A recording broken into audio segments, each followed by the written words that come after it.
What it is, Brad Lee back again with another episode of Dropping Bombs. Today in the studio, folks, I have a real treat for you. As always, Dr. Jeff Spencer's in the house. What's happening, Doc? Well, great to be here.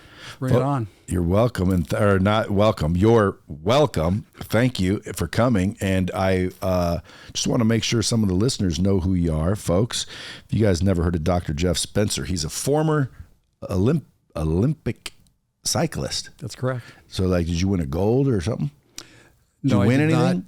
Not. Yeah, I did. I was my odds of becoming an Olympian were like 360 million to 0 to 1, and so only one person in my event went to the Olympics. So I come from a welfare family, and Welfare like government cheese. Yeah, government cheese. Yeah. And exactly. folks, if you guys don't know, he also worked with people like Tiger Woods, Lance Armstrong, as well as top business executives and entrepreneurs seeking to optimize their performance and achieve the goals that they have for themselves. And you're best known, I would say, for the Champion Blueprint. Well, every champion has a methodology that I've observed, whether it's sports, business, or entertainment. There's always a methodology that history tells us that if we follow it, then we can predictably find our way into the winner's circle. And again, I mean, when they say doctor, what kind of doctor are you? I was a chiropractor is one of the things that I've done. I've been a kind of a serial solopreneur.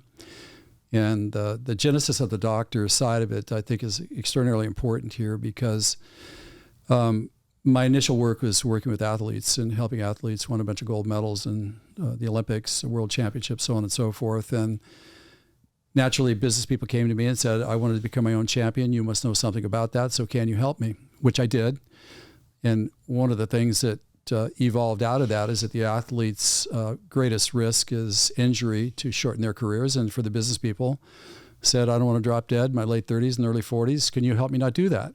And so I decided to go back and get a primary licensure and being able to handle that from a health perspective. And so with that, I not only had the experience of playing at the top, because I was at the top as the Olympian, and I will say that unless you have lived that life, you can't study it and can't read about it, and you can't take people there if it's not in your DNA. And I also had the academic ability to be able to craft a body that could stay in the game long enough without blowing itself up to create the best legacy possible. And also, I developed the capacity with my knowledge of healthcare to keep people in the game, to be able to get to a place where once they finally understood what it took to get to the top, then they could stay there and create a life and legacy of value and contribution.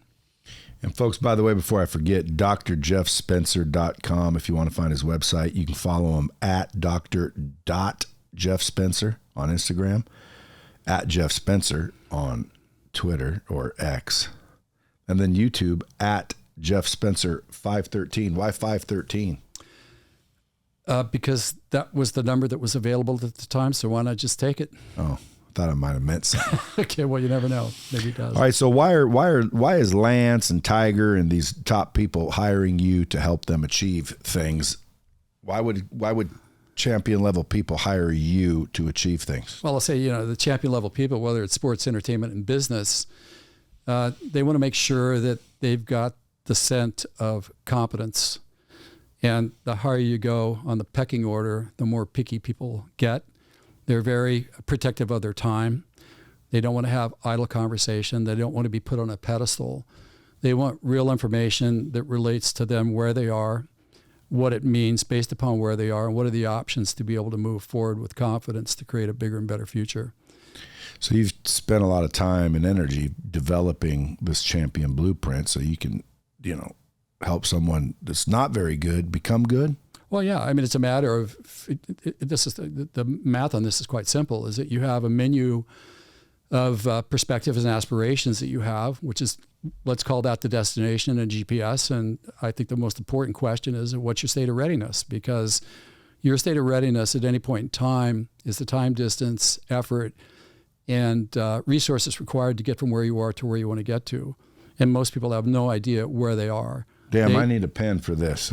Say that one more time. I know that was good. What'd you say? Yeah, well, what I'm saying here is that most people have no idea where they are. All they want is a shortcut to the finish line, and they'll pay anything for it. But if you don't know the variables that you need to control, then you're destined for failure. And then everybody ends up being extremely disappointed. And that's not the way that I play the game.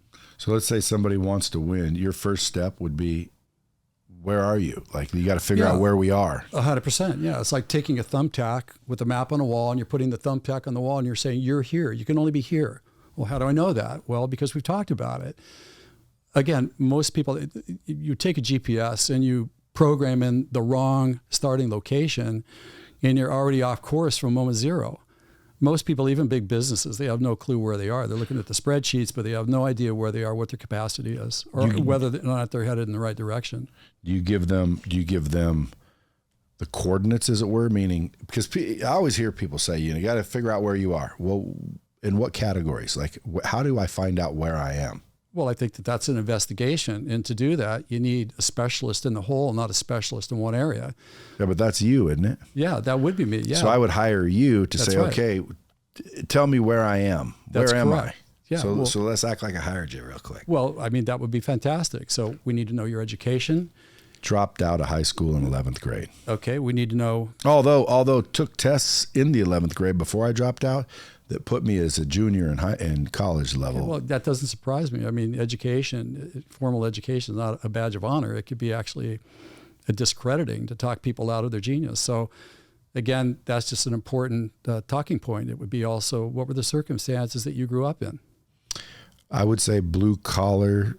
I don't want to say, dirt poor, because we weren't dirt poor, but I would say middle. I like to say middle class, but a lot of people are like, no, bro, you were probably low income, but I don't know. I didn't pay attention, but we had food and we had clothes. Okay, well, let's start. And then who were the influences in your life? Local thugs. Fair enough. And what was your job trajectory? Like, what was your professional development? 0. Well, can't be 0 because you went from there to here, so there has to be a path from there to here. Yeah. So when I was younger, I had the gift of gab, if that's such a thing. I was always kind of influential and persuasive and humorous and clever, if you will. I mean, I was witty. I was not a stupid kid. And at 6 years old, they gave me a box of candy bars to go sell door to door. And I knocked on a few doors and realized quick, like, I better come up with some sort of spiel, because like this isn't really working. So I came up with a spiel and outsold everybody in the whole thing. Didn't really understand, hey, I've got the ability to sell. I was only 6. I just did it. Dad was kind of, children should be seen and not heard. He didn't give a lot of lessons. He didn't set me down and teach me things. He just made sure we had food and I didn't die. Matter of fact, when he came home from work, you didn't bother him. And, when he left for work, you didn't bother him. So you didn't really bother my dad much. Brothers and sisters, two brothers, well, 3 brothers, but one was younger and stayed with my mom, but 2 older brothers and 1 older sister. So at a young age, I did that. And then I don't want this to be about me, but I want to give you a little backstory, because I want you to tell me. I need to. I mean, for us to locate where you are, I need to know. So I was told to get a real job. Everyone kept saying, get a real job, get a real job. So I went and got a real job. What's a real job? You pull green chain, you make $22 an hour, you do whatever.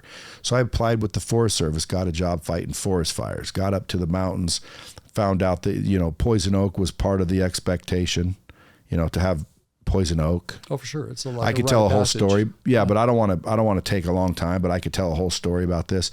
But found out basically manual labor was bullshit. Yeah, huh? Right. Didn't like it. Yeah, got it. No. Don't like it. Don't like being told what to do. My dad came home one time a little bit drunk, which was often, and he had told me to mow the lawn. I didn't do it. He asked me why. I said I forgot. He said, it's time for you to hit the road. So at 16, I'm out on my own. Eventually I get into sales. I excel. I make money, more money than anyone in my family.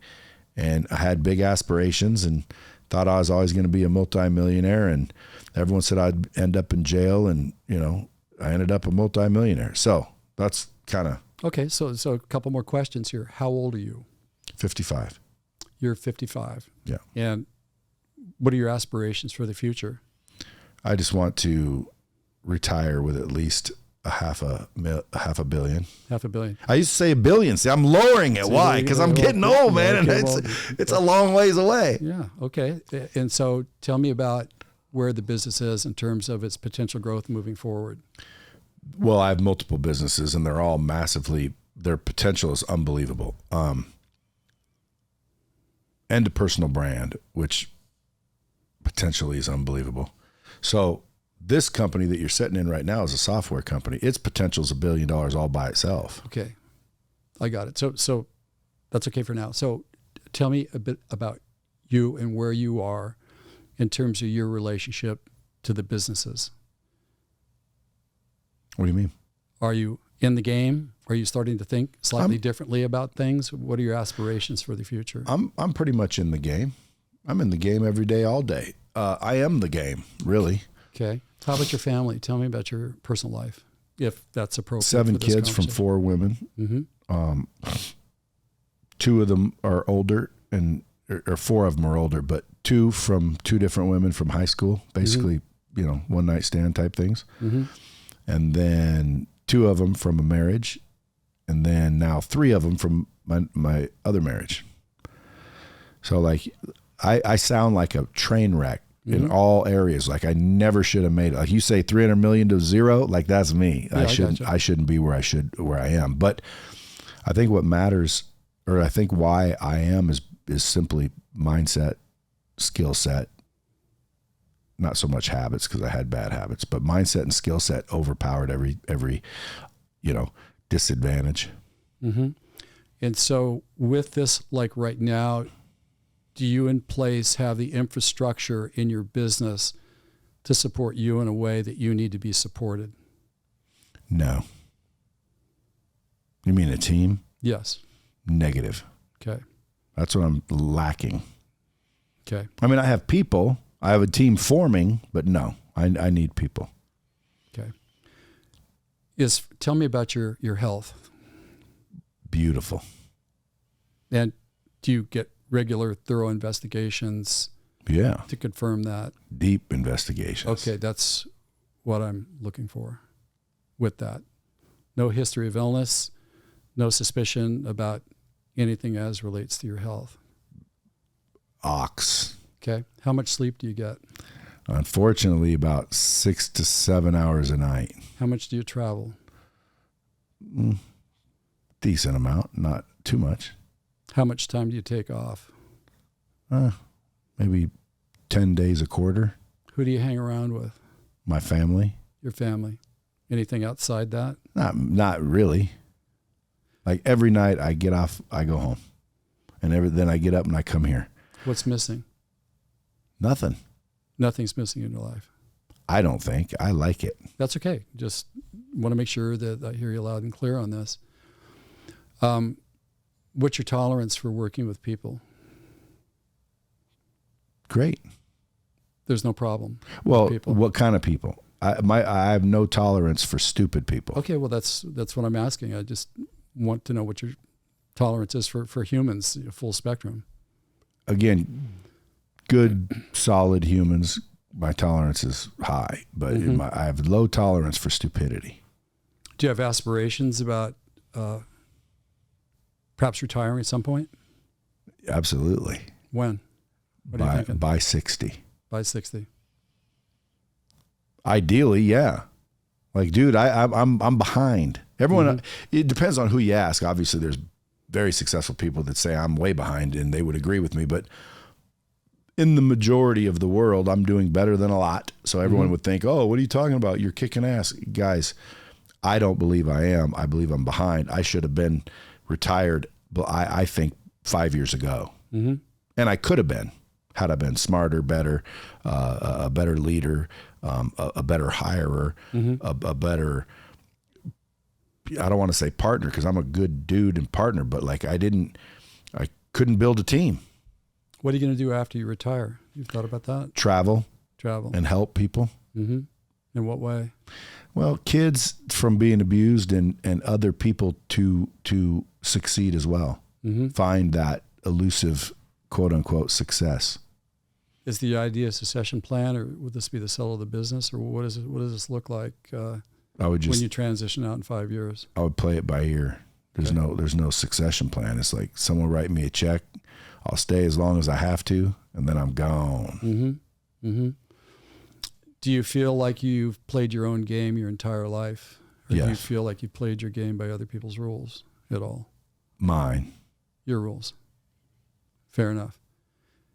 Do you feel like you need a sense of liberation to be able to explore certain things that you haven't done before? No, I need a sense of security. Which would be what? More money. How much is enough? $500 million. $500 million.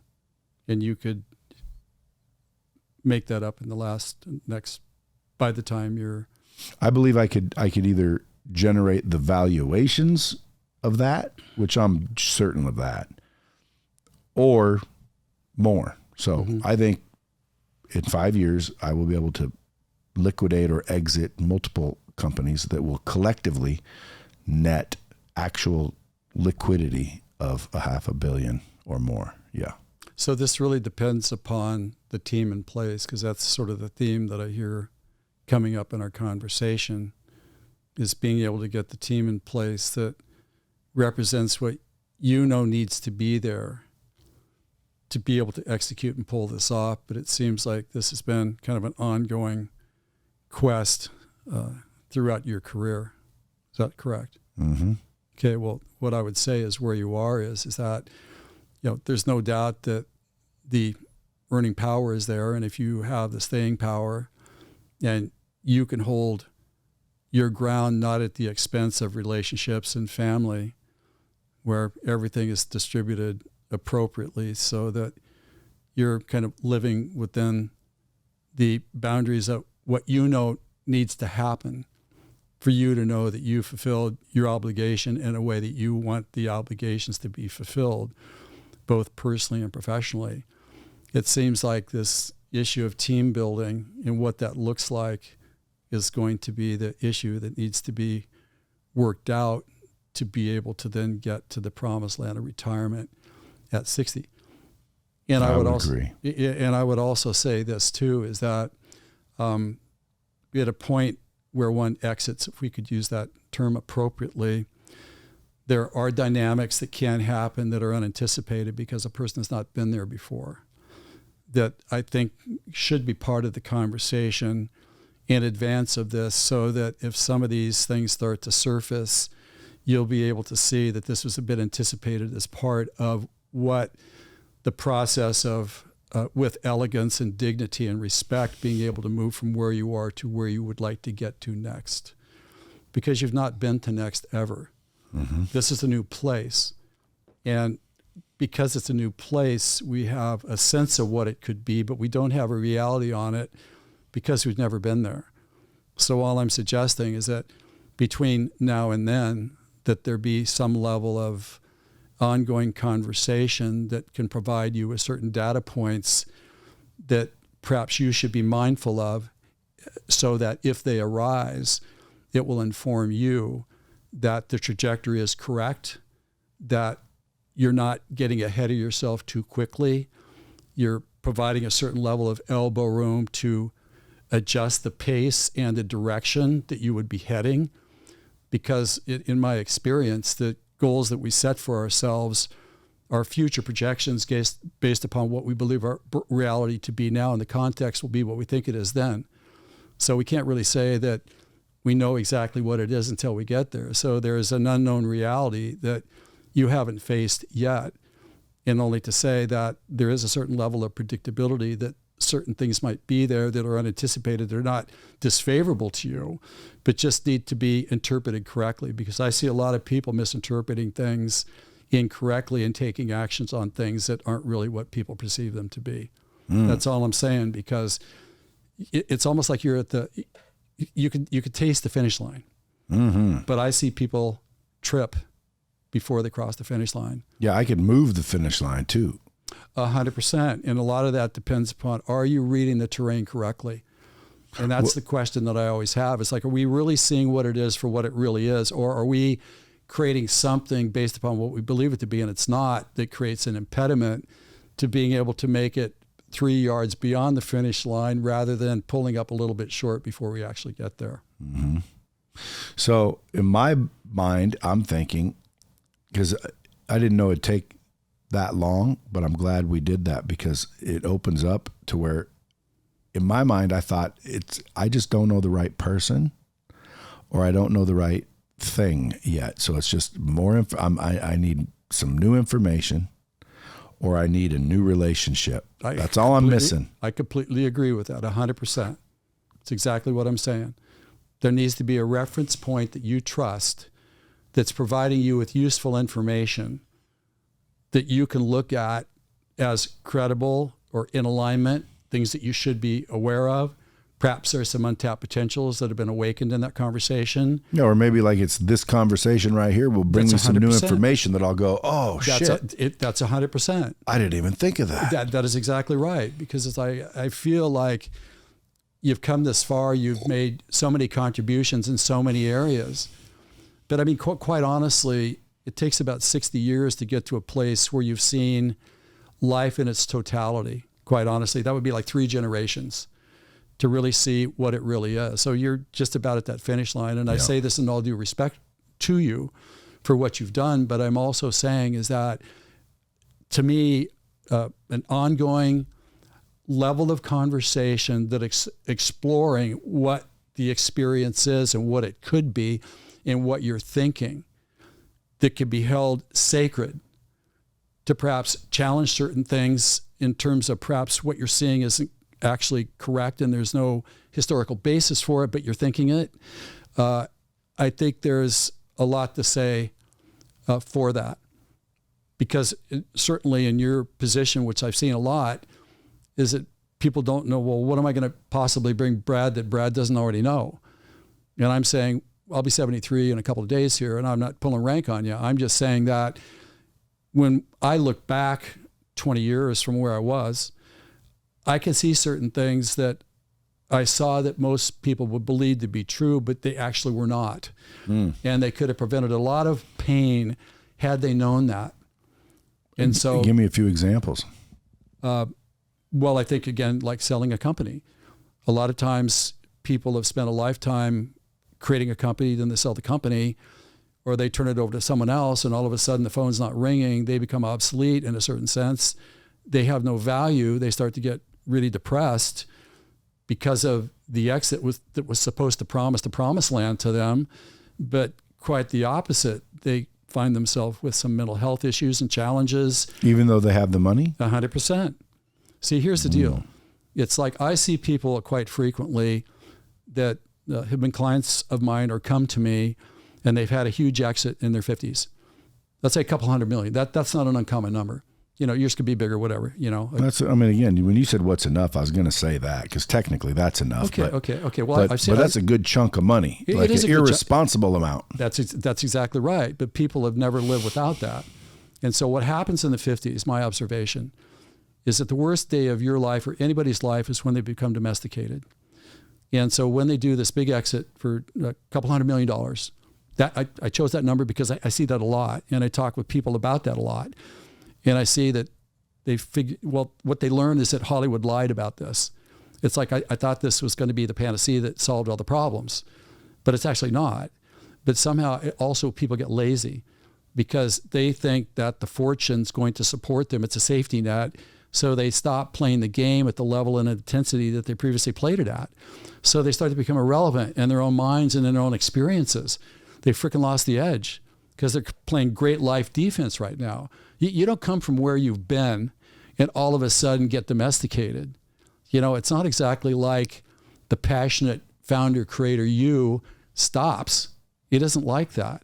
So to me, that's a very, very common scenario. And also in the early 50s, people, hey man, I want to do it my way. I'm sick and tired of listening to you people. I'm sick and tired of people. Quite honestly, I want to do it my way, like moving forward. You've done this your whole life, but you asked for examples, so I'm sharing with you what common examples of this are. Or it could be people that have PTSD. I killed myself to get here. I'm now at the promised land. 50 is kind of the demarcation there. But a couple of things happened that I've observed is that kind of like the first 50 years are kind of all about us. But then we realize at 50, it's not all about us.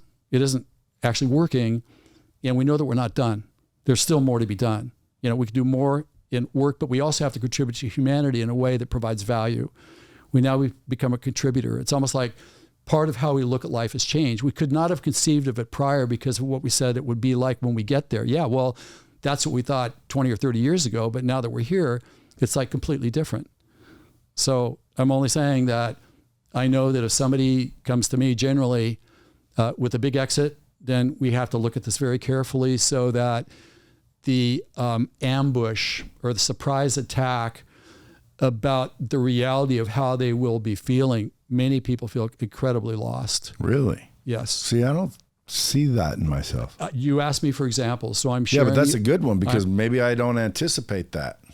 Maybe I'll be the same way. I'm just not aware of it yet. Well, I assume, man, I'm going to figure out where to go and then like just be on a constant travel vacation. That's not going to work. Seriously, I know that sounds really good, but it's like, you know, you're born a creator. Come on, man. Yeah, but I can create on vacation. Well, no, you can't. Yeah, I understand. So, I mean, there are shades of gray with this, of course. Yeah, like I don't think I'll ever be retired. There's no way. As a you don't do anything anymore. That's correct. No, dude, listen, I'm going to go get my own, what I call man cave office. There you go. Which means I'm always going to get up and go to my office as long as I'm able. Right. Like, I don't care if I'm 91. I'm going to my office during the day. Right. What's my office? Well, it could be right next to the golf course where I golf in the morning. Then I go to my office. Then I do something. So again, I don't think I'll ever retire to that definition. I completely agree. I completely agree. Because there's always something to do.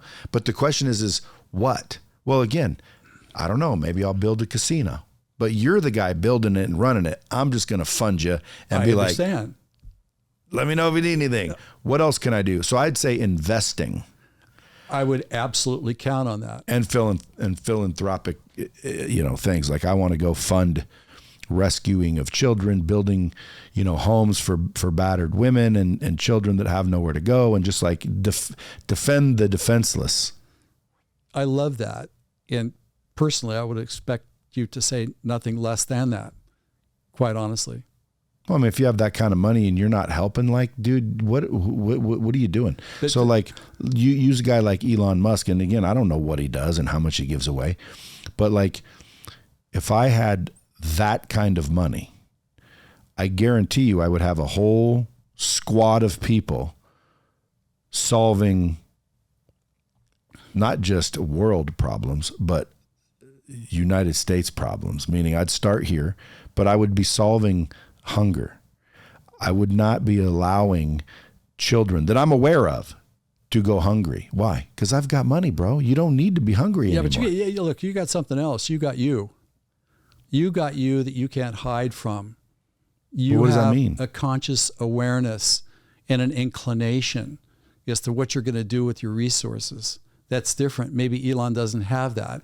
He's got all the money in the world. Well, he wants to go to Mars. I understand, but why Mars? Like, we got problems right here. Why are you worried about Mars? But the fact that he is, my point is that you have a different loyal of purpose because you're hardwired differently for a very good reason that's charitable, that wants to contribute and make a difference. You haven't forgotten where you came from. I just want to help. Well, I know that, but you didn't give that self to yourself. Don't you feel bad for the defenseless?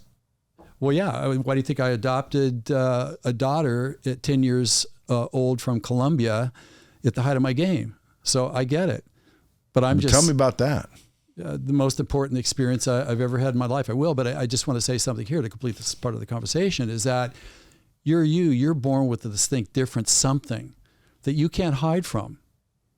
It's not going to let you not be what it is. And that's why you can take what you have created and you can contribute in your way because of you, the person that's hardwired to do that. And lucky us for having you be a person that looks at it through that lens. Well, I mean, that's subjective, but yeah. Because some people will hear this and they'll be like, well, dude, you don't need to be a billionaire to start helping. Well, okay, well, again, number one, I'm already helping. Number two, though, I'm not an angel. Like, I want to have an abundance to do that. Like, if it's like, well, Brad, you're going to live average. but you're going to go help all these people. Well, if I knew that that was the case, I'd say, sure. Why? Well, because I think I'd get more satisfaction out of helping the defenseless, but not, hey, give $1 million to this charity and give $1 million to that charity. That's right. To me, that's not helping. That's like right. now I got to vet the charity. But where does that money even go? Correct. It's like, dude, like I want to help the actual person. I understand. Right. I want to go find and help the people. And by the way, it's like when you have an abundance of money, dude, that's a full-time job. Yeah. Yeah. That's more what than full-time. But that's what I would do. I mean, I'd golf and have fun and travel and go to dinner and do the things I like, but I'd always be working. I was, basically driving at. I'm doing something. Understood. But to me, retirement isn't going home and starting to feel like, I lost a sense of identity. Like I'd be like, I can now go do whatever I want without worrying about money. Because right now, dude, I know that if I said, screw it, I'm done paying attention to any of my businesses, I'm just going to go act as if I already have it, which a lot of people say, all you got to do is believe. Yeah, well, believe. Yeah. Well, if I just believe, I guarantee you it might work out. I don't know. I'm doubtful. Maybe that's the scarcity, doesn't happen. I think if I said, screw it, you guys figure out here, there's people that work here. I've built teams in these organizations or they wouldn't be operating. It wasn't just me, but my point is I haven't built the right team or otherwise I'd be a billionaire. In my mind, it's like, I don't have the right relationships or I don't have the right information. As soon as I have those two things, and I don't know where they're coming, it could be today, but they're coming. And when they come is when it'll happen. That's exactly right. Is it? No one wins alone. Not possible. I agree with that. Not possible. So to me, I'm like, well, dude, I'm patient. Why? Because, at the end of the day, dude, listen, I'm doing fine. Yeah, you're doing fine, but there's more to do and you know that. And so do I. So you can't tell me that everything's great. I mean, it is great. You're on a trajectory, but the mission hasn't been completed yet. Exactly. When people ask me, what's my hack? You were talking about, people think there's hacks. My hack is perspective at the end of the day. I wake up in the morning and realize how lucky we all are actually, but me specifically, to get another one, to get another day, just the day. Yeah. Like I don't need anything to happen. I'm already grateful the second I open my eyes and I'm like, man, I get another day, and this is worth more than anything. Yeah, like there's not $27 million today landing in my lap is not better than waking up. So waking up is the most valuable thing you can get every morning, and I've tricked my brain into thinking gratitude, and the gratitude shifts my perspective from what most people have, which is, I got to go to work and I got to do all these things, to where like, dude, I'm winning all day long. So when you say, how are you doing? I'm like, dude, I'm doing phenomenal. I'm here talking to you, I'm phenomenal. It couldn't get any better. I've already won. That's just my hack. I believe that that's true, but the job is not finished. That's a fact. So, but I know that. I understand. So we have to kind of hold that sacred, because until the job is finished and you can walk off the field knowing that there's nothing more that you could have possibly done in this dimension, the game's not over. And so you still have more chapters to write, for sure. Well, there's my self-sabotaging mindset you just touched on. Like, you make it sound as if I'm putting all my everything I got, and until I walk off the field and put in everything I got. I don't put in everything I got, and I don't know why. And there's a lot of people listening to this podcast that are going, me either. There's one other thing I want to interject here, if I could, about kind of this conversation. The question needs to be answered because it's being asked a lot, and that is not exactly what we're talking about, but the what's next question. I see this all the time in the 50s. Like, it's either what's next because of a big exit, or it is what we're talking about like right now. It's a big question.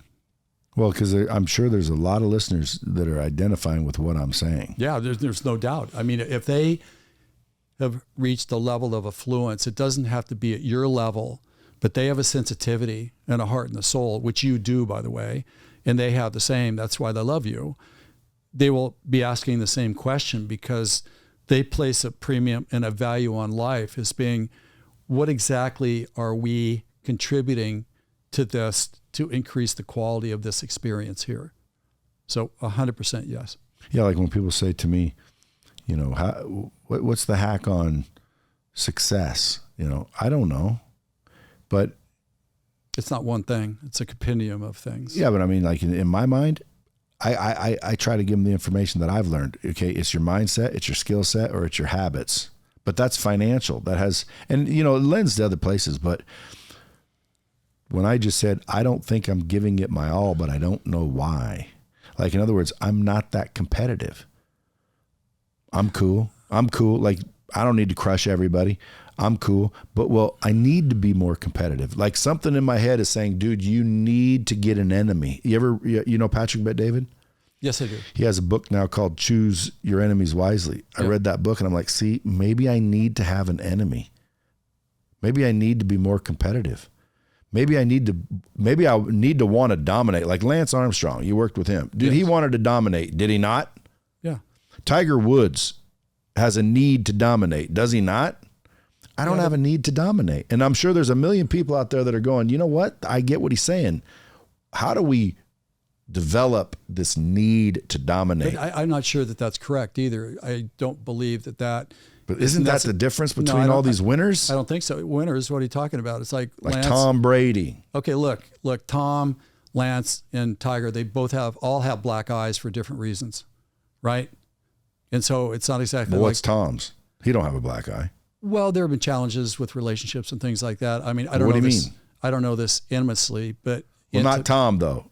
Tom don't have a black eye. His wife has a black eye. We don't need to even talk about that because I don't know. And by the way, Tiger, he partook a little too much. Yeah. But then he denied it. Like he should have just admitted it. Right. Like if I'm Tiger Woods and everyone's like, hey, you're a scumbag, you did all this cheating. Well, you're correct. I was a scumbag and I am a cheater. But when you get thrown that many opportunities, we all get weak. That's what I would have said. I wouldn't have denied it. Well, I mean, to me, I wonder who you're talking to and where you're getting your advice in terms of how you should handle this myself. Me? No, not you, but anybody. I mean, quite honestly, Lance and Tiger, if they go out and do a declaration without at least having some level of conversation to see how to best represent themselves, not in a manipulative way, but in a way that conveys the truth and the reality of what it is. You mean like get counseling from a PR expert or something? Well, no, generally that is to salvage the mission, right?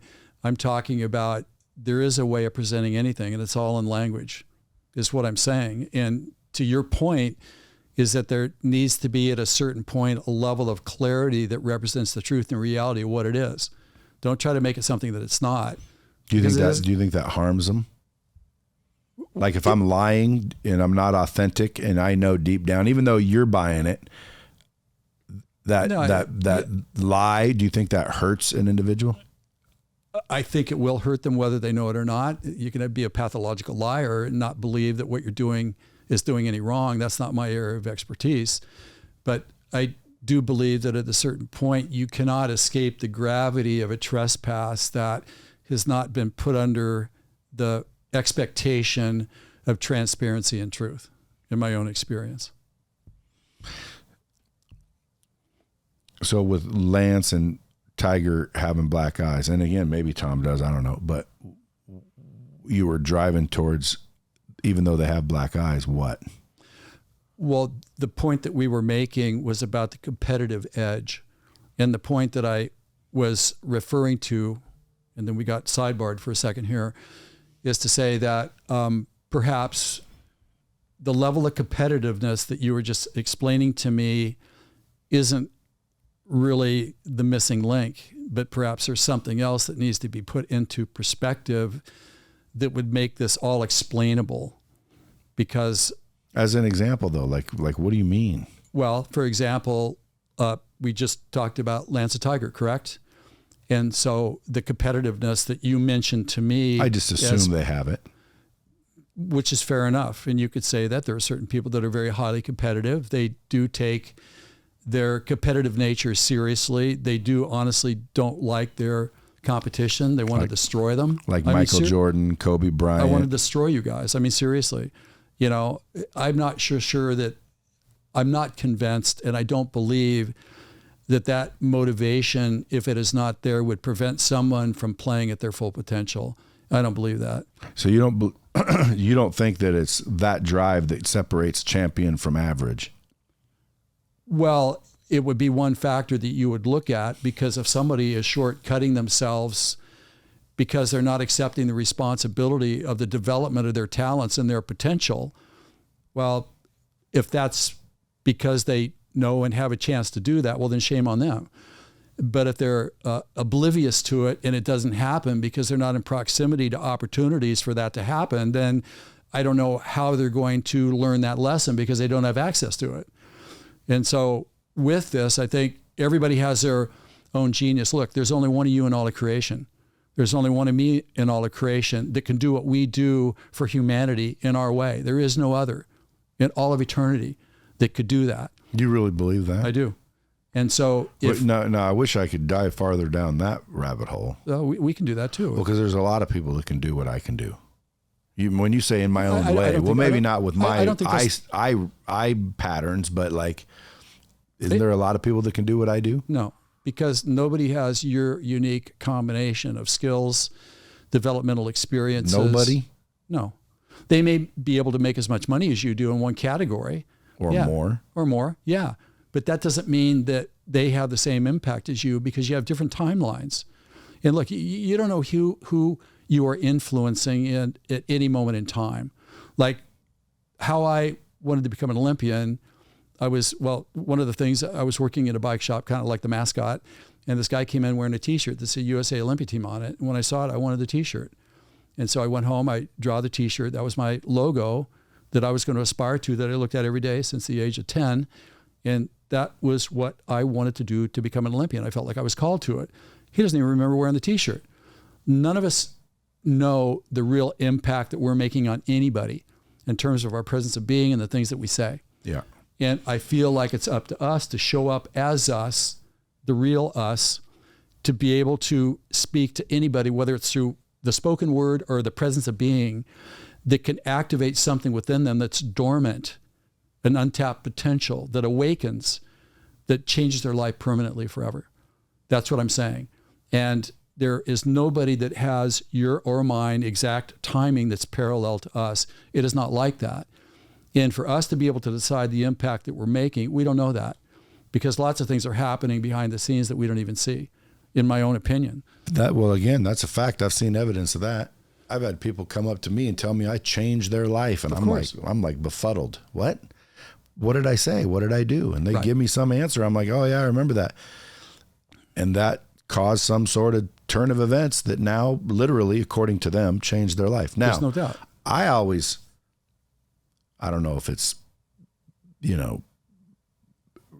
plant some sort of, humility in that by saying, well, it wasn't me, it was you. Why? Because dude, I do believe fair. Only they can change their life. There's no doubt. So when someone gives me credit for changing their life, I go, dude, listen, that's great and all that, but it wasn't me, it was you. But you turned on a possibility within them that pre-existed that they didn't know about.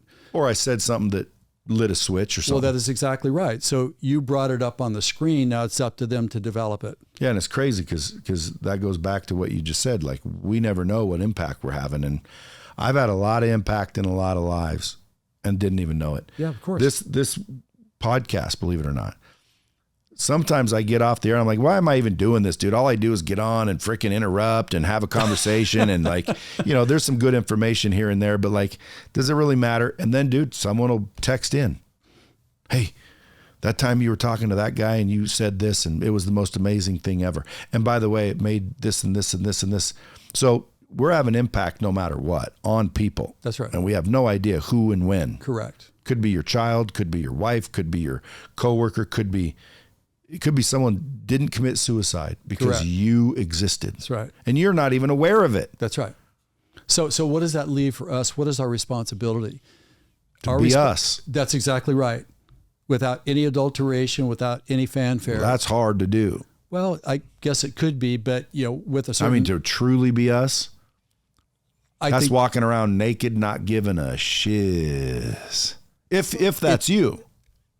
That's its own conversation, but generally speaking, the idea of self being represented our highest self, not our less higher self, for sure. Our supernatural self, let's call it that, not our natural self.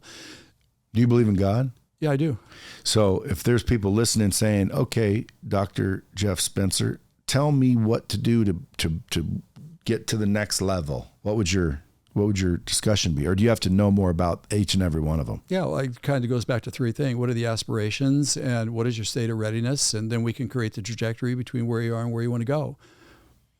What's state of readiness? Explain that. Yeah, state of readiness. Well, at any point in time, we have a composite of assets within us each that represents our capacity to create, and also having the resources to secure the assets necessary to support us in taking our knowledge to be able to move forward. So when we look at readiness, it would be, for example, what is your education? What is your skill level? Why education? Do you think that's important?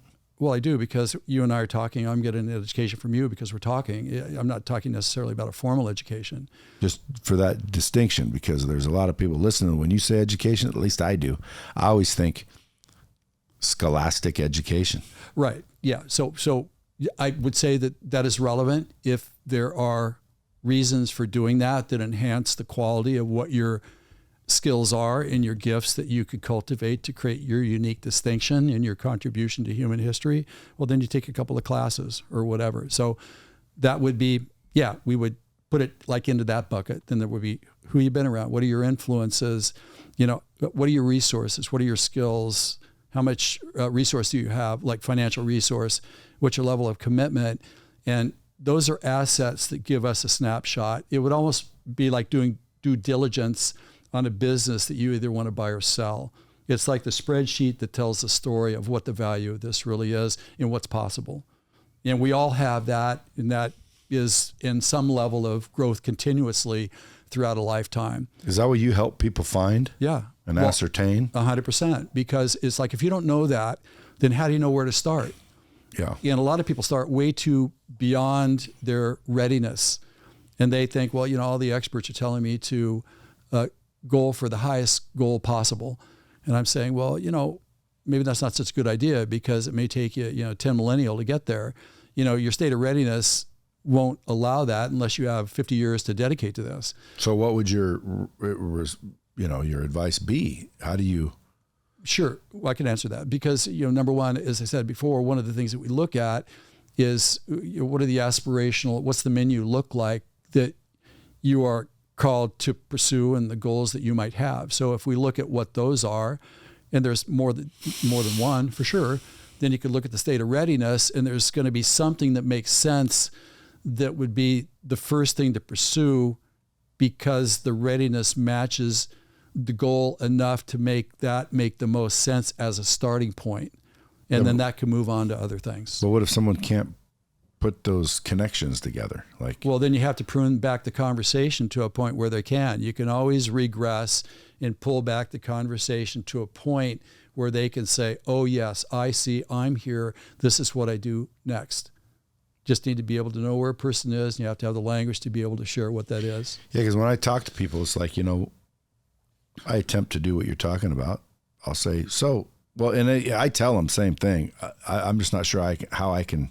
That's why I'm asking you how, because like when someone says, well, how do I know where I'm at? I always go, dude, you just take an assessment. Like, look in your bank account, how much money you got. That's part of it. And how much money do you want? That's one factor, but that's not the whole story. But when someone says, I got $1,000 and I want $1 million, like I always go, well, again. But that's your readiness. See, your readiness is going to tell you how long it's going to take to go from 1,000 to 1 million. So let's see how prepared are you. You don't have a pencil? Well, how are we going to get started without a pencil? It's so is that what I need to do? Get a pencil? Well, I'm saying it's like, I want to lose 50 pounds by tomorrow. Okay, well that doesn't happen. I know, but you don't even have a gym membership. So how do we even we're so far behind on this thing. I know, but that's called delusion.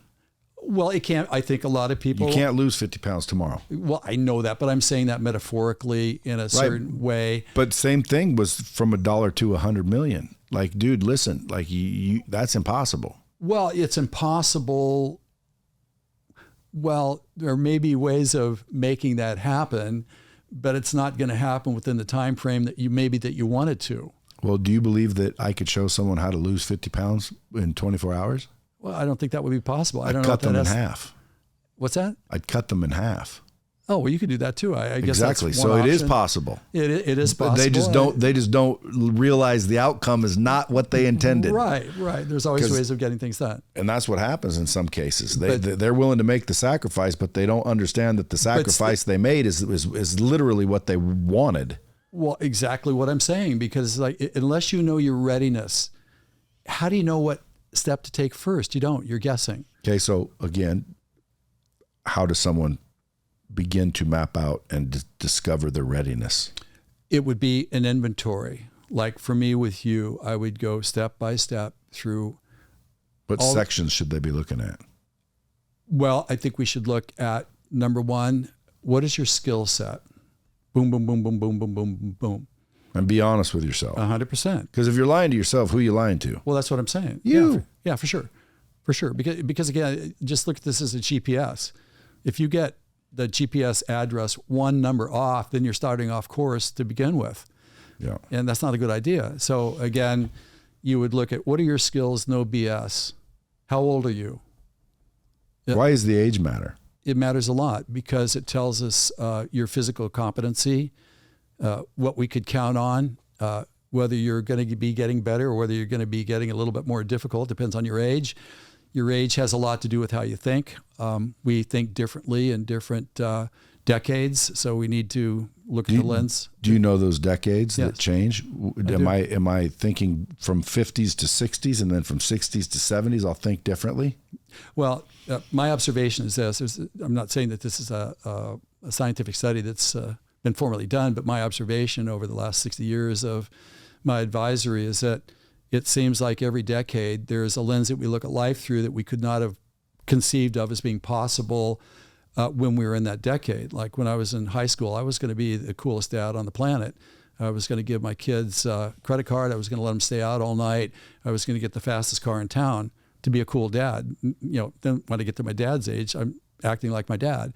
So yeah, I do think that there is a biology to this rather than a psychology that we need to be mindful of that does in some part influence the lens at which we look at life through. For example, like in the 20s, it's kind of an altruism. Like I can create the utopia that you guys didn't create. You guys screwed it up. Brad, step aside because I'm going to school you on how this is done. Nobody's ever done it in history, but nobody's messed with the kids. So step aside, please. Then that doesn't work so well. The 30s is all about conquest, achievement, stuff, proving self-worth and value. And this is where the acquisition happens. But what happens, this is also, the 30s kind of sets up the next couple of decades, quite honestly. And so the 30s is a bit complicated, but it's about conquest. I want the stuff. Because if you listen to a 30-year-old talk, what is the number one word that they always use in business for a high achiever? Scale. That's all they talk about is scaling. Because they want big. They haven't had their teeth knocked out yet. They haven't had any broken ribs. They haven't taken any body blows. They're getting some level of capacity and belief in their capacity.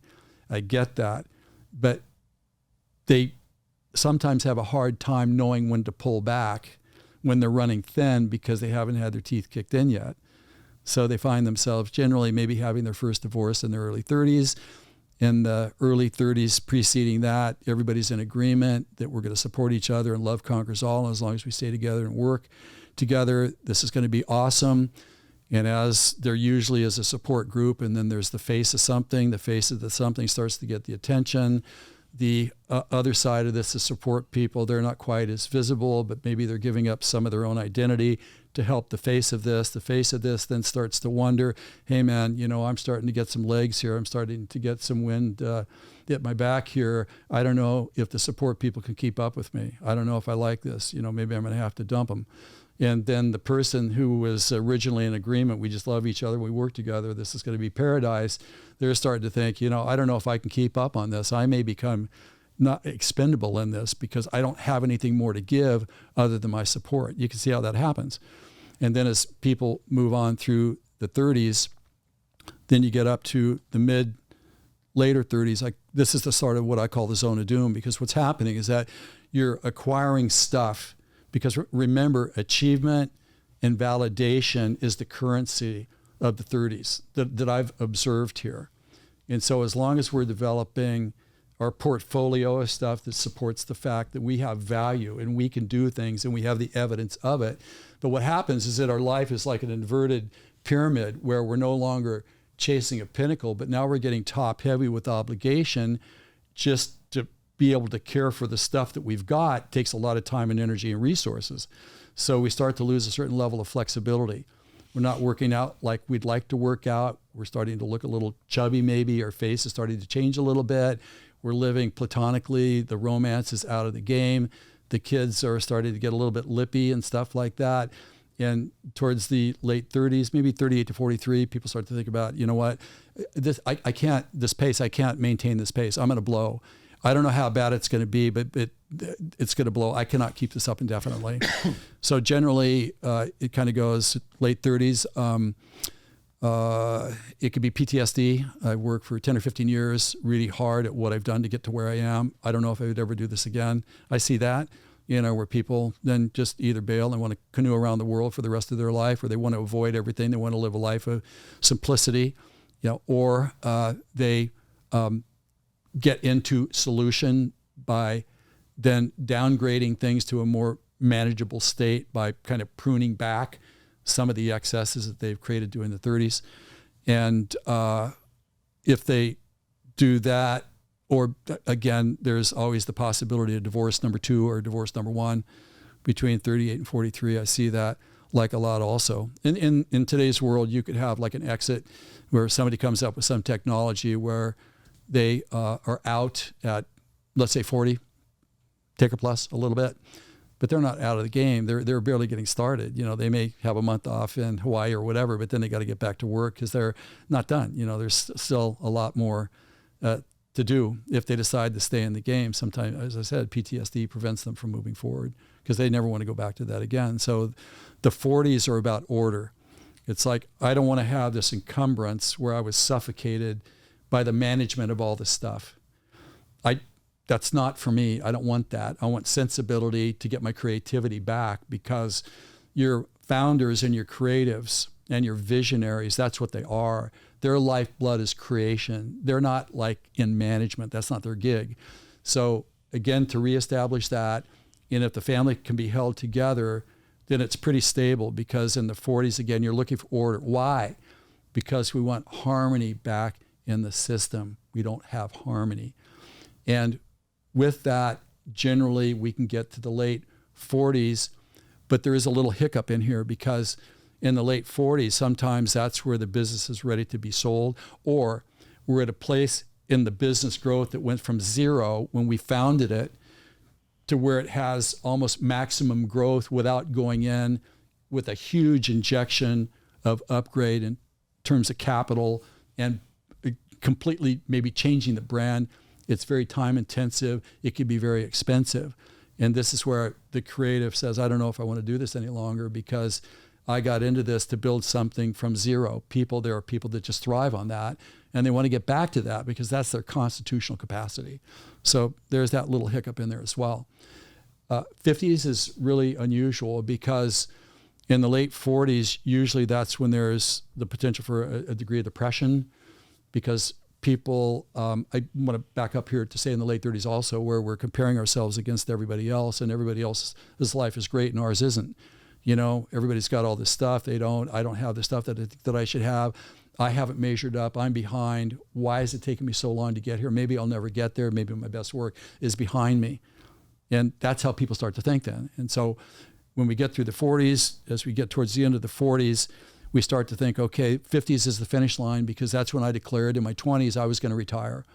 And so we may be there. We may have the number to be able to make that happen. But once we get there, then there's this, what I call the me-we transition, where we go from this is all about me to, wait a minute, there's a whole other side to this. I thought it was about me. I've proven to myself that it's not just about me, but there's more to this than me. It's the we.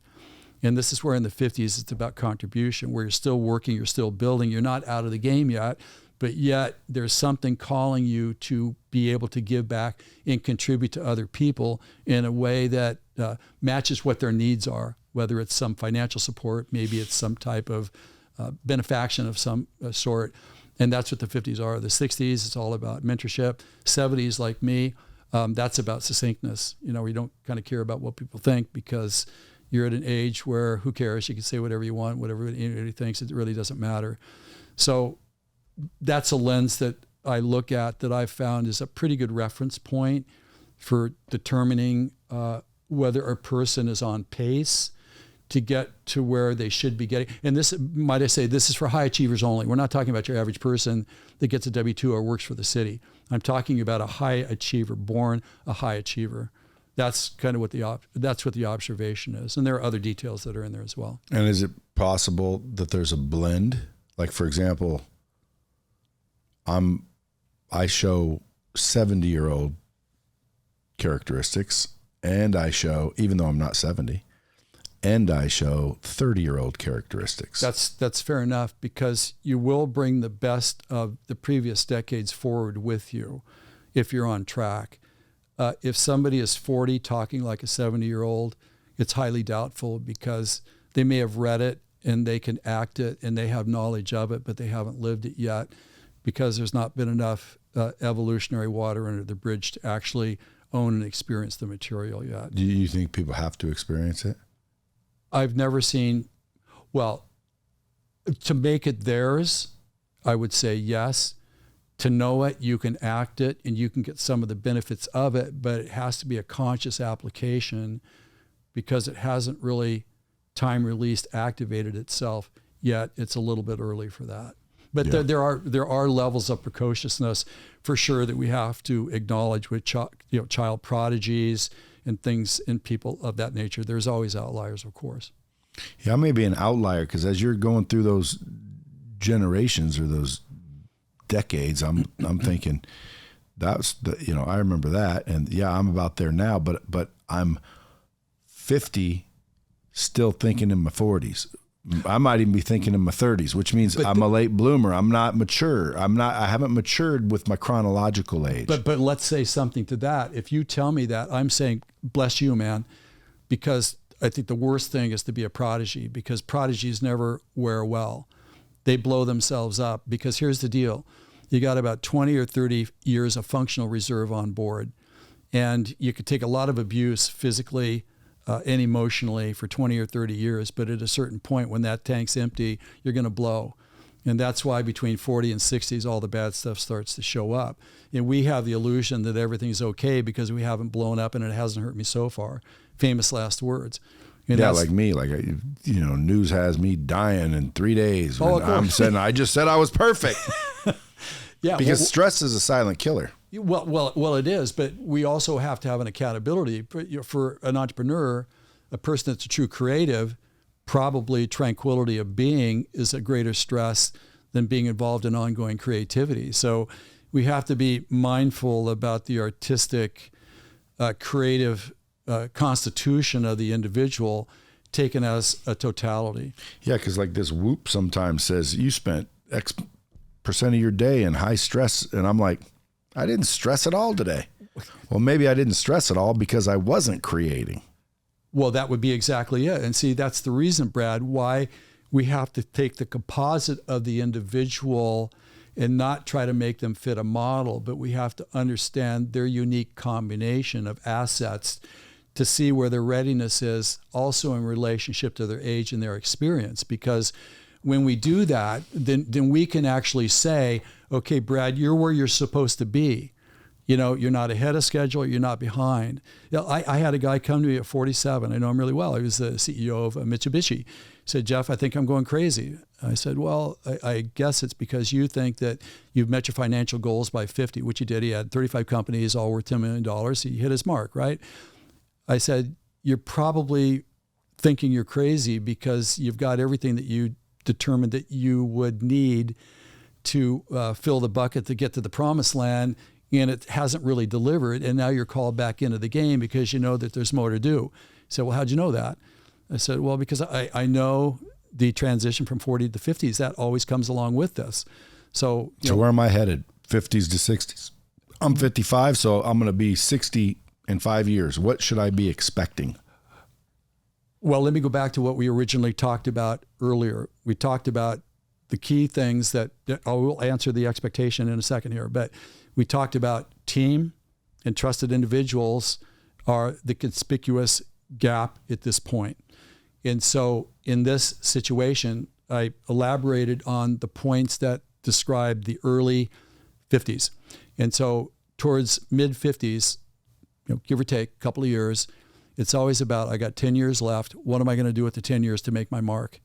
Because I know I've got one last chance to do this. And at 65, I'm out. That's what they're thinking. I know that. And so in your situation here. Voluntarily, though, because like 65 is no longer the age of retirement. Well, don't talk to me. I'm 73. So it's like, yeah, I get it. I have no intention of retiring. And not only that, like, if like 73 isn't 73 anymore. I know that. You're like the new 50s. Right. It's like, I know that. But my 50s are like the new freaking 40s or maybe even 30s. Right. Well, 30. I feel 30. I understand. I felt 20 on my bicycle 2 days ago. So it's like, I get that. But at 30, you're thinking 50 is really old. You've never been there yet. You know? So we're just sort of projecting a future reality that we're not even there yet. I used to think 50 is old. Now I'm 50. It's like, dude, I'm not really that old. I understand. I'm hoping that the average lifespan is wrong. Why? Well, because, dude, according to the average, I only have another 20 years left. Well, I mean, you only got a year, brother. You're done. Well, see, that's why I'm here, because I knew I needed to make this count. I wouldn't come up here for nothing. Yeah. So, again, as far as you're concerned here, in my opinion, it does go back to being able to make this transition. I think you should move forward with this idea of transition, but I think you need to be mindful of what the experience is informing you of as you go through it, because you may find yourself changing how you're looking at it as you're moving towards it. And the question is that, are you looking at this through the eyes of your fear-based survival response biology, or are you looking at this through the eyes of your highest instinct, which is a seeker to create bigger and better? That's the biology of this. And so to me, this is one of those areas that I would be mindful to make sure that there's some level of conversation to just sort of check in on, that's more than just dotting the I's and crossing the T's of the contracts and the people, but about the human experience that you as founder, creator, but you're a human first, is going to be experiencing through this, so that it's interpreted correctly, because a lot of things at this point are mismanaged that set people up for difficulty later. How did you learn all this stuff? Just experience going through it? Part of that, but I've always had an insight into humanity, and I am a pattern recognizer. If I see this, then I kind of know where this is headed. Go ahead. I could talk with a person and I know exactly the trajectory they're on. I know exactly where they're going to land. Wow. And it may be very different than they think it is, but the math clearly indicates that if you're thinking this and you're doing that, and these are your resources, here's your trajectory, dude. You may not think that it is, but this is it. If someone wanted to hire you for that, yeah, what would that cost them to say, well, man, Jeff said, here I am and there's where I'm going to be? Yeah. Well, can't they make a change? Well, but they don't know what to change. If they can't interpret where they are and make sense out of it, then they're just guessing. So that's what you help them with. 100%. I mean, what to change? That is the very first thing that I do with anybody in my process. We do a process called the Clarity GPS, Goal Positioning Survey. Before we start pursuing any goals, we need to do a survey to make sure the plot of land that we're going to build your future on is stable. We got to know that. 3 things we got to know. Number 1, what are the aspirations that you have? Why that's important is that it helps give me a delusion check against reality. I need to know that. I need to know what they're thinking about themselves. And then the state of readiness. Remember, that's the GPS starting location. So once we have a starting location that's incontrovertible, because the body of evidence informs us that you are here, you can only be here. You can't be there, you're here. And this is the menu of possibility. Then we just start to draw a straight line between where we are, where we want to get to, and there will be absolute certainty based upon that information, what the initial concrete steps are that we can say with 100% certainty, this is how we get started. But as I said earlier, that our plans and the steps to our plans are conjecture about a proposed reality in the future that we're not yet at. So the likelihood of what we're thinking way out there may not be necessarily true or accurate once we get there. So we will adjust the path accordingly to reality as we move through the steps. That's the way that we do it. And once you know that, this would be my equivalent of saying, hey, Brad, this is your plan on how you're going to win your gold medal in bullet point form. This is how you're going to do it. You could do it with someone else. That's great. You could do it yourself. Or maybe we could talk about perhaps us doing it together. How did these people know about you? Like, how are you getting all these big name people? Like you said, the guy. It's all incestuous. It's all incestuous. Because someone knows someone that knows someone. Here's the deal. You know, when you play at altitude, it's rarefied air. Because, you know, obviously you know this, but people that play a big game, their life, the complexity of their life is 1,000,000 times what anybody could possibly conceive of for a variety of different reasons. Yeah, but at some point, someone had to find you somehow. No, I'm getting to this. Okay, this is really important. And so the challenge with elevation, as I said earlier in our conversation, is that there needs to be a level of credibility that the spoken word conveys to the person, that I can trust this person with my information because they couldn't talk to me like the way they do unless they've experienced it. You know, you could tell someone that's educated and they're trying to tell you a story of something that they learned in school rather than have earned it, you know, through their sweat equity, having lived it. And so how I got to this point is that, number one, as an Olympian, I know how to win big. You want to talk about pressure? I could talk about pressure. You want to talk about ultimate performance? My singular job for 10 freaking years was to find and cultivate and grow and maintain my full potential. That was my freaking job. And I did that really well with the help of other people. I know how to do that. Well, being an Olympian's one level, but winning the gold is another level. Well, hold on a second. That can be a genetic difference in whatever. It's not, look, at a certain point, there are certain things that we do have limitations that we cannot transcend. It's not possible. All the amount of will and effort that you put into something, you cannot transcend something at a certain point. Well, I use like Michael Phelps as an example. Everybody's so impressed. He won 1 million, gold records or gold medals in swimming, dude. I know, but the question you ask me. But like, he's the world's best swimmer. Number one, we haven't tested all the world swimmers. Just because they're not in the Olympics doesn't mean they don't exist. Well, they may be playing third string baseball somewhere too, because they never surfaced. That's my point. So it's like we celebrate these gold medalists as if, there's no one in the world better than them. I bet you that's not true. Just like fighters, this is the world champion. I bet you there's someone in the world that can kick his ass. I bet you anything there is. I have no doubt. And you don't know their name, and they're not the quote unquote world champion. And it's like they don't even know. Maybe they're again playing third string basketball somewhere, and they think something's wrong with them. Yeah. So the mindset and habits and discipline needed to become an Olympian, you had 10 years experience of.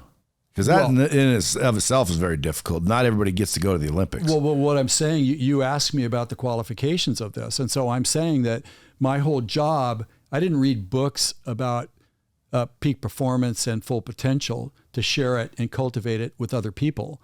I've lived it. I know what it's like because I've done it. But is that how Lance found you? Well, I'm answering your question. Number one, there are 3 reasons.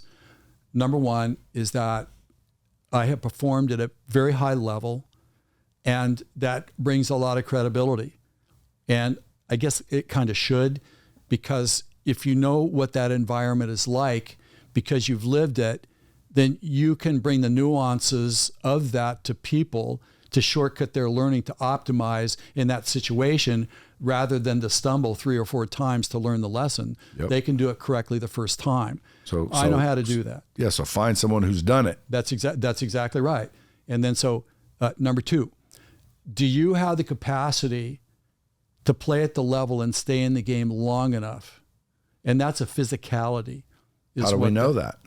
How do we know that? That it's a physicality, or where what? Well, I mean, like, doesn't everybody? No, people do not have the same physicality. No, I know, but like, you know, you're riding a 10-speed. No, but what kind of deal. physicality you need? You need to be lanky. What do you need to be? Well, that's not we're talking about. You're talking about the people, right? I'm talking. Okay, so let's say sports, business, and entertainment, right? Okay, we're talking about you as a human.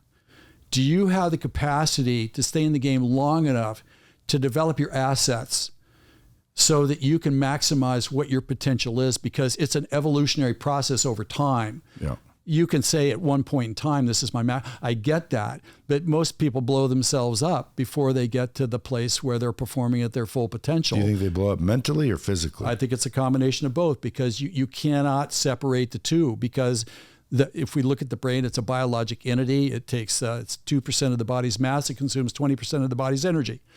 And we can't pretend like that isn't true. And if we don't get the good sleep, we don't get the nutrition, we don't have the pacing, we don't have the support, we don't have the right plan, we're trying too hard, we're listening to all the wrong solutions, we're believing the mythology of what it takes to get to the top and stay there, then you can't outrun the load that's imposed on that. It is absolutely not possible. And you have to be able to stay in the game, because... Well, according to who? Because doctors don't even agree. No, okay, well, that's okay. I don't care about what they say. I'm talking about my 50 years of experience in this space. How much sleep do you need then?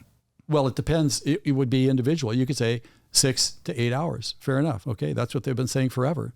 It depends. Well, a lot of people say you need 8 hours. Like, you wear this Whoop, it always says, oh, you're not sleeping long enough. Long enough for what? Yeah, but I'm not so sure on that. My body wakes up. You know what it tells me? Had enough sleep. Okay, well then, so why are you even asking me that? Because it's like, what that's telling you is that the watch is this is they. But I understand that they is an algorithm trying to interpret your unique biology.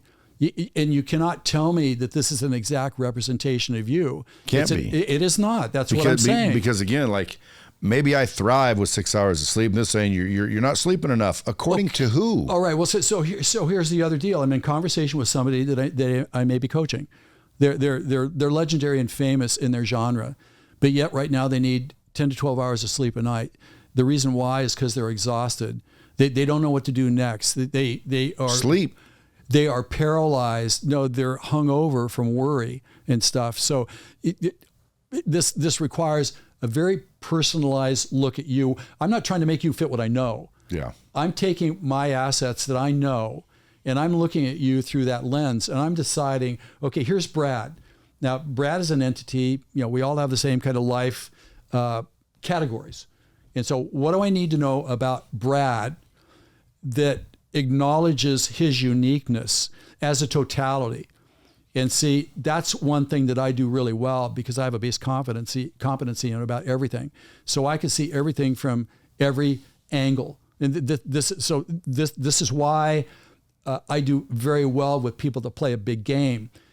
This person that I'm talking with, like right now, I said, you have too many people talking to you about too many things. And you're confused because there's just too much. There's no integration. This is just a gunny sack full of hacks that you're supposed to dissect and know what to do with that's unique to you. You can't possibly do that. So therefore, in my opinion, the most important thing, if we want to optimize you for the least time and effort and resources, we need to take you and we need to look at you through the lens of every perspective to decide what percentage of each slice of the pie that makes up your life needs to be there, so you have a total approach to this that allows exponential performance to happen. And that's the challenge, because with this person, she has all the experts in the world talking to her, and they're giving them their best recommendation, which means that by definition, it's impossible for them to do because it's just too much stuff. And I'm saying, until this gets integrated, then I don't know how the heck you're going to be able to move forward with any level of sensibility and make sense out of this, because it's not possible. So for example, like when I work with Bono, right? Okay, you too. Bono has his voice coach. Great. So his voice coach helps him with the voice. Well, what about the rest of your life? Okay, well, the rest of your life is going to determine your success on stage. So what about the other slices of the pie? So if you have a unique perspective to know the percentage of each of the slices of pie that needs to be assembled to create harmony within the context of how you're evolving through life, then you can play an exponential game. But if you don't have the synergistic elements in right proportion, then you're freaking guessing. Yeah. And in my opinion, most people are guessing. So your approach is holistic yet customized, highly 100%, customized. 100%. Because there is no one answer. There is no one answer. There is no one answer. There is no hack. There is no secret. There is no one thing. One thing. No. I have a little original saying that I say when people ask for a key to success, because I always get asked, what's the key? I say it's not a key, it's a combination. And That's everyone exactly has right. their own. That's exactly So right. you have your own combo. I have my own combo. Everybody Correct. has their own combo. That's basically what you're saying. 100%. And that's why it's hard to basically, tell someone, here's the secrets, because again, those secrets may work perfectly for one person and not for another. That is exactly right. That is exactly right. And that's the alchemy of unlocking the secret to us playing a full potential game to manifest a life and a legacy of value and contribution. Because without that, we just get frustrated. So people listen and say, man, dude, I like this dude. I want to do this. You're still actively helping people? Yeah, I love it. So folks, drjeffspencer.com. Easy as that. DRJEFFSPENCER.com. Yeah, my bad. Doctor. Usually DR is doctor, but correct. It is not a doctor. It's DR. At DR Jeff Spencer on Instagram. Are you making content? Are you dropping content on a regular basis? Yeah, the thing that I'm doing right now is that I have this content called The Weekly Spin, where I do a couple of short videos per week on my bicycle. I was an Olympic cyclist, so why not do it on my bike, where I share things that are relevant that I have observed and seen working with my clients and high achievers that I think are of value to people to play at that level. And that's the best place to go. Instagram. This would be on LinkedIn. LinkedIn. Yeah, all right. LinkedIn. Well, folks, you guys heard him here first. I'm going to try and get you back one of these days. We could have kept going, but I know you got to get going. Folks, go follow this guy. It sounds like he's got some experience. Got the scar tissue. Yeah. And the fact that you're like one of the few that say, yeah, I don't know, because there's no one answer. Usually people come on here and they want to pretend to have the answers, which again, I mean, it's understandable with experience, but you're one of the few that literally are saying, depends. Yeah. And, I find myself saying depends a lot too. Why? Because I think intuitively, I understand, dude, it depends. It does. You're right. It depends, Who are you? Someone the other day said, how do you know when to quit your job? And I'm like, well, you'll know. Yeah. Yeah, but how? How do you know? Because you know. That's it. Like that is it. Like, do you think you should quit your job? They're like, well, not right now because, and I'm like, well, then now's not the time. Like, you'll know. You're a genius, Brad. You're when you know. Like, you don't know yet? Nope, don't do it. But dude, I appreciate you coming in. Back at you. And folks, as always, until next time, keep it real.